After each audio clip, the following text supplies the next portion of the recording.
Hi everyone, in today's video we are going to be discussing what exactly is tardive dyskinesia.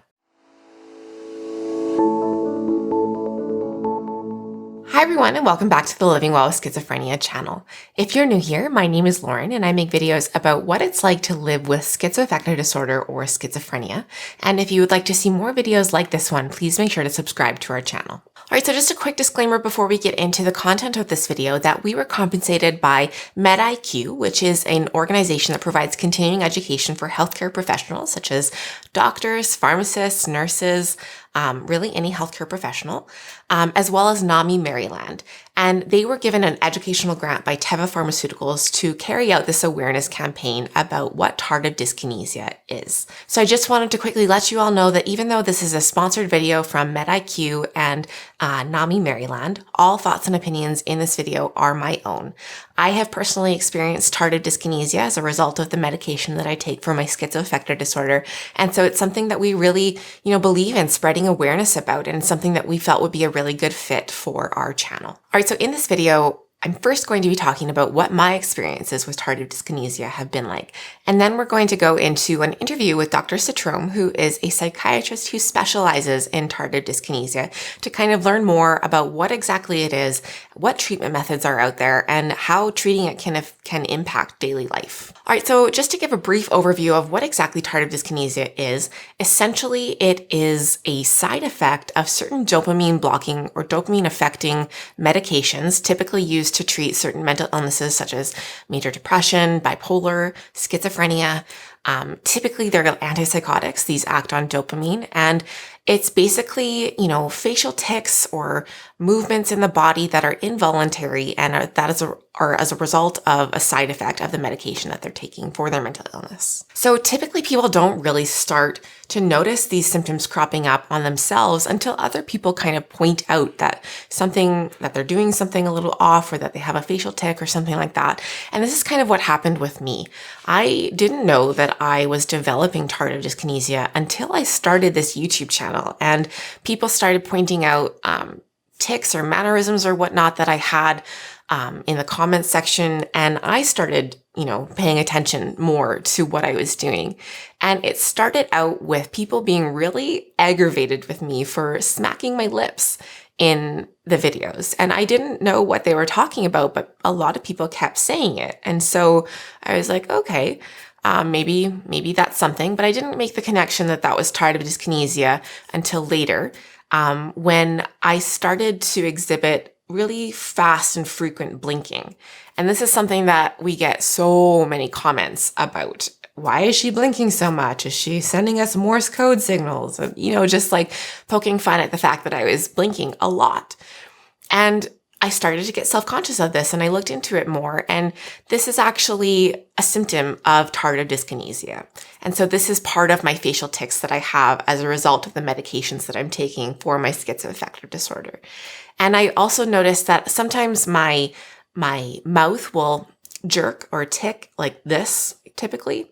And that's also another symptom of tardive dyskinesia. So seeing myself on camera was really when I started to pay more attention to the fact that I was developing a fairly mild case of tardive dyskinesia, because it can be debilitating for some people. So I'm lucky that for me, it's pretty easy to manage. It's not too bad. And really, it just makes me a little self-conscious, but it doesn't impact my life as immensely as it can impact others. And we'll hear more about how it can impact people from Dr. Citrome later on. I also started to develop kind of involuntary tics like this, or tremors in my hands. And this is also just kind of a continuation of tardive dyskinesia. So when I really started to understand that, this was probably tardive dyskinesia that I was developing, I went to my doctor, my psychiatrist, to talk more about, managing it or, addressing that. And the first thing that he wanted to do was change my medications around, because it was very clear that the new medication that I was on was really ramping up the progression of my tardive dyskinesia. And so we switched back to an older medication that I had been on before. And that helped, but it still wasn't eliminating everything. So he prescribed me something else. It was, I can't really say this word, an anticholinergic agent is the type of medication that he prescribed me. And it turns out that, we'll learn more about this from Dr. Citrome, but this is not best practice anymore for treating tardive dyskinesia. And this is actually used to treat medication-induced Parkinson's, it looks similar to tardive dyskinesia. And again, we'll learn more about this from Dr. Citrome later. But there is new evidence coming out about ways to treat tardive dyskinesia. And again, we will learn about that later on in this video. Being able to treat my tardive dyskinesia really improved my, quality of life, just mostly for the fact that I was less self-conscious about my blinking, about the tics, the facial tics, and less worried about my arm tics and whatnot. I still have them sometimes, and, people still comment on my excessive blinking on YouTube and whatnot, but I think it's at a manageable point, and, it's really important to be able to recognize when this is happening so that it doesn't progress to such a debilitating state as it can get to for some people. All right, so hello everyone. I'm here today with Dr. Leslie Citrome, who is a psychiatrist who specializes in tardive dyskinesia. And so in the first half of this video, I gave my experience about what tardive dyskinesia has been like for me, but hopefully you can give us a bit more information about what it's like for other people and just what tardive dyskinesia entails. So thank you for being here. Hi. Well, thank you very much for having me here to talk about something that's really dear to my heart, and that's drug-related movement disorders. And it happens as a consequence of many of the life-saving medicines that we prescribe daily for major illnesses. And antipsychotics are used a lot, right? Mm-hmm. They're used to treat schizophrenia, schizoaffective disorder, bipolar disorder, and also used adjunctively in major depressive disorder. So they're used quite a bit. Unfortunately, they can be associated with side effects. And, there's a whole bunch of them, but one of them is related to abnormal movements. And there are basically two kinds. The kind that happens right away. So that's the Parkinsonian tremor, the rhythmic tremor, like 3 to 6 cycles per second, as well as shuffling gait and rigidity. That usually happens right away. And then there's the delayed kind, called tardive dyskinesia. Tardy, delayed. Dyskinesia, abnormal movement. So tardive dyskinesia is the onset after some period of time of abnormal movements that are quite different from drug-induced Parkinsonism. So here we have movements of the face. So I'm exaggerating a little bit, but I've managed patients who do have those kinds of symptoms, mm-hmm. as well as movements of the hands, not the rhythmic tremor, but piano playing movements. And when I ask patients to remove their shoes and socks when I do a complete examination for motor movements, I see their toes wriggling where they shouldn't be. So the delayed onset of these arrhythmic jerky movements, that's tardive dyskinesia. And it's a consequence of medicines that otherwise are extraordinarily helpful to people. Right. Thank you for that explanation. So you mentioned some of the symptoms of TD, but is there any other ones? So there's the piano-like movement hands, there's the facial tremors. Is there anything else? Sure. There could be shoulder shrugging, and this goes unnoticed because we often assume that people are emphasizing their speech. So they may be moving their trunk in a way that, we give it a pass because, it may be on purpose. But when you turn the sound off and try to think about, what these movements look like, that can be tardive dyskinesia as well. There could be movements, again, as I mentioned, the toes, but the legs or the trunk may be writhing or gyrating. And that can be embarrassing and stigmatizing if one moves their trunk in that way. People are wondering what's with that person? Why are they moving that way? Or typically, why are they moving, their lips that way? Or are they chewing gum? They shouldn't be chewing gum. We're in church. People shouldn't be chewing gum or eating candy in church. And yet there's nothing in their mouth. Right. So it's fairly likely that someone who is experiencing this, is on antipsychotics and so is already under the care of a psychiatrist or a doctor or something. But when is it important to seek out medical attention for TD? Well, if someone experiences an abnormal motor movement, whether it's any degree of tremor of any kind, bring it up to your doctor. They'll take a look and try to figure it out what kind of movement it is. Not all movements are the same. And the treatment for one type of movement problem is going to be different than the treatment for another. Right. So the movements that occur right away when you start a medicine or when you increase the dose of a medicine, that's more likely to be related to what we call drug-induced Parkinsonism, Okay. which is actually pretty easily managed. You lower the dose of the antipsychotic, like it goes away or it's much better. Or you switch the antipsychotic to something else that doesn't necessarily lead to as much drug-induced Parkinsonism. It's relatively easy. And in some circumstances, you may give another kind of medicine. So one medicine that's often used is called Benztropine or cogentin. Sometimes it's used prophylactically, like even before someone has an abnormal movement to try to prevent it from occurring. Now, that may have been a good idea in the old days when all we had were the older antipsychotics that frequently cause these motor abnormalities. But now that we have the second generation or atypical antipsychotics, we don't necessarily need benztropine anymore. And it's usually a good idea to minimize its use anyway for a number of reasons. But bottom line is we have a lot of options with drug-induced Parkinsonism, and we can make it go away. If the movements are still there or they emerge later in time, and it's not drug-induced Parkinsonism, and it may be tardive dyskinesia, which does not get better with benztropine or cogentin. In fact, it could be worse. Right. So that is actually what I was given for my symptoms that I was presenting with, and it didn't help. And so assuming that it was likely TD instead. And so what is, best practice for treating TD instead of medication-induced Parkinson's? Well, the most important thing is to make sure that an accurate diagnosis is made. Mm-hmm. And sometimes that's hard to do. And the bottom line, though, is if you give benztropine or cogentin and the movement isn't any better, it's likely not to be drug-induced Parkinsonism because it works real well for that. And if it's not working, it means it's something else. And if the movements are actually worse, I think, well, maybe I'm dealing with tardive dyskinesia. And there, the treatments are different. We have, at least in the US, medicines called VMAT2 inhibitors or vesicular monoamine transporter type 2 inhibitors. Big, long name, but what it does is decrease the amount of dopamine that hits the part of the brain that controls our movements. And by doing so, we can decrease the intensity and frequency of the dyskinesias. And it works well. And actually, if someone made a mistake and thought it was TD and gave one of these medicines and they get worse, well, then it wasn't TD.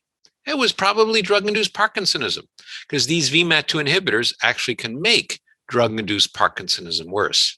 So the bottom line is the treatment for TD and drug-induced Parkinsonism are different. They're the opposite. And treatment for one can make the other worse.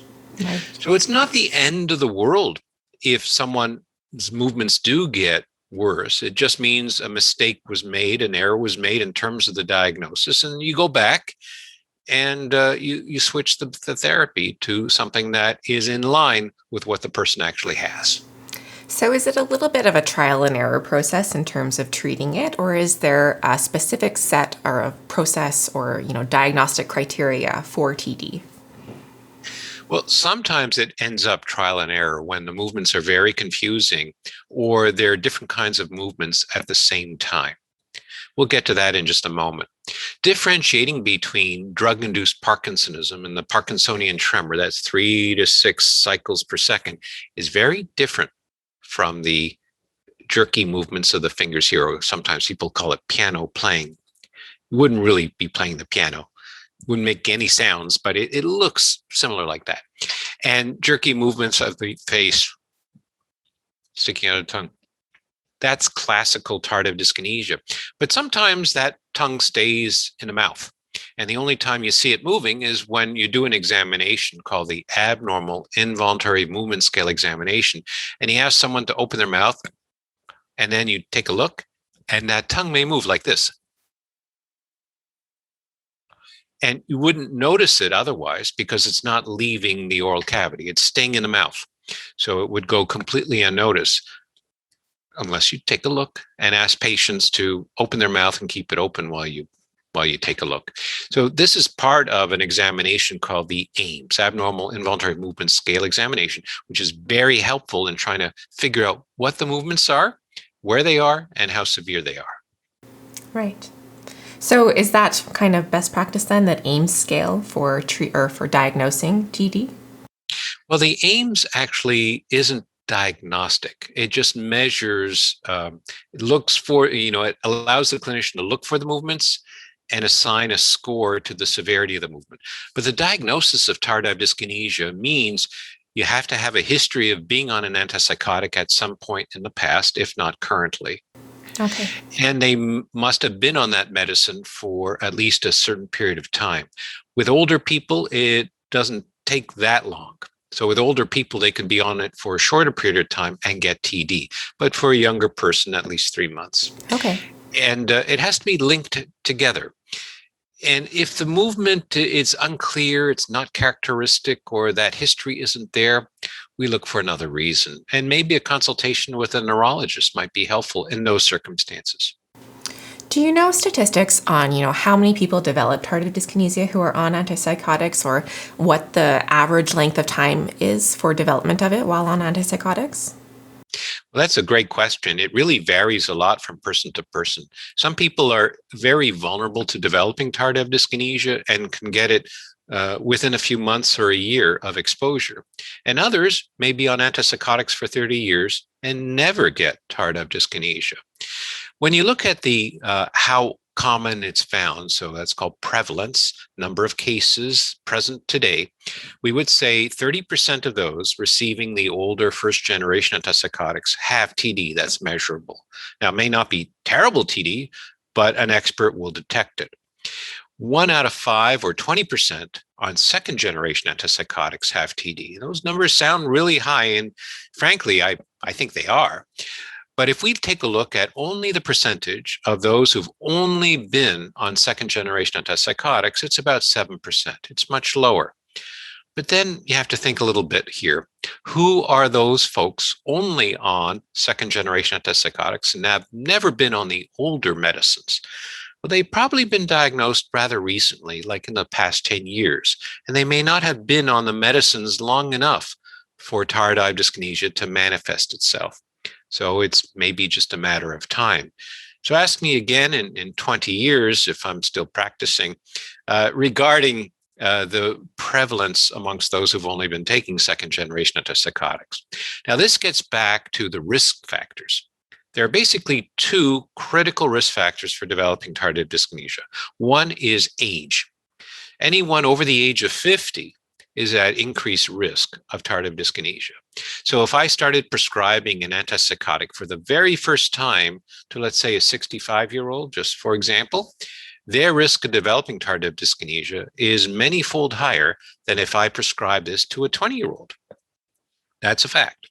However, the other risk factor that is very important is how long you've been on that antipsychotic. So the amount of years of exposure. So that 20-year-old who I've initiated an antipsychotic medication, well, they're going to be exposed for a very long time. And so their risk will be high as well. Now, combine the 2 factors together. I used to treat in a state-operated psychiatric center people who were 50 and 60 years old who've been on first-generation antipsychotics for 30, 40 years.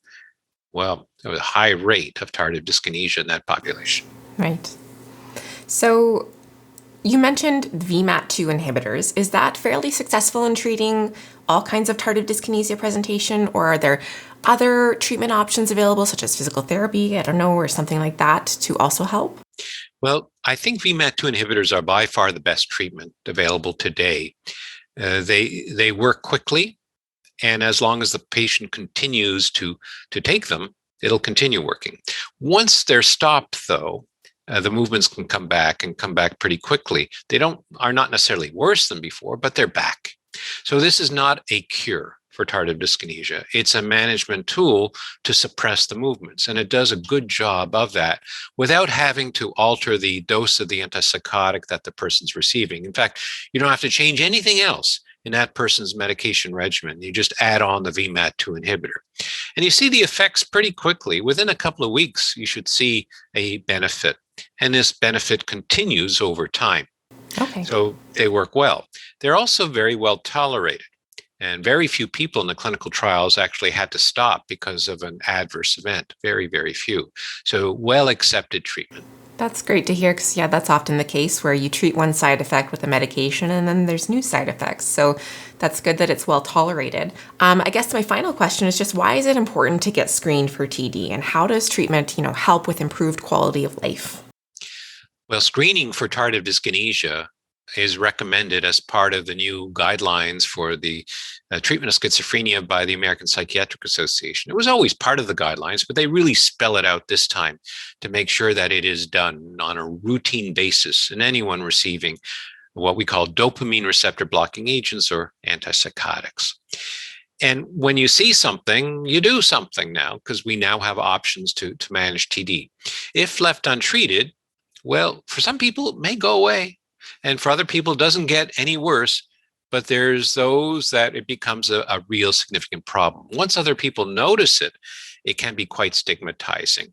And a person themselves may not realize they're moving their mouth in a certain way. Other people see it. And then when it's paid attention to, they may be actually more phobic being in public or with other people. And I've seen instances where people will shop for their groceries at 10 o'clock at night so they don't run into their neighbors and they become very socially isolative. So that can certainly happen. Yeah. And if the movements start interfering with speaking, chewing, eating, buttoning buttons, and tying shoelaces, and so on, well, that is actually disabling. So there's a whole host of impairments that can go along with tardive dyskinesia. And when treated, a person's level of functioning can improve. Mm-hmm. Yeah, I absolutely understand that. Like, I think I have a fairly mild case of it, but the blinking became to such an extent where I couldn't drive anymore, or the hand tremors kept me up at night. And so treating that definitely ameliorated my quality of life. And I just have a mild case, so I can only imagine how much it can ameliorate people with more severe cases of TD. Absolutely. And, mild is in the eye of the beholder. So the new guidelines actually say if it is mild according to the frequency and intensity of the movements subjectively, but that person is very concerned about it, or if there's any degree of functional impairment, it needs to be treated. Right. So it really, the person with TD is an important component in the whole treatment process. And I need that input from the person I'm treating regarding how TD affects them. And I will routinely ask about all these other issues, not necessarily just the movement themselves, but how it impacts that person, because that's what's going to be driving the urgency to treat. Right. Well, thank you so much, Dr. Citrome, for joining us and answering these questions about TD. I learned a lot from you, and I know our audience probably has as well. So thank you so much for being a part of this. Well, thank you for this opportunity. All right, take care. So thank you so much again to Dr. Citrome for being a part of this video on tardive dyskinesia. I learned a lot through him and through doing research about this on, how to treat tardive dyskinesia and the fact that it can hopefully be managed for most people. So thank you for watching this video. I hope you found it helpful as well. If you have any experiences with tardive dyskinesia that we didn't cover in this video or just that you would like to share, we would love to hear about it in the comments below. Thank you so much again for watching, and as always, wishing you and your loved ones good health. We'll see you in the next video. Bye.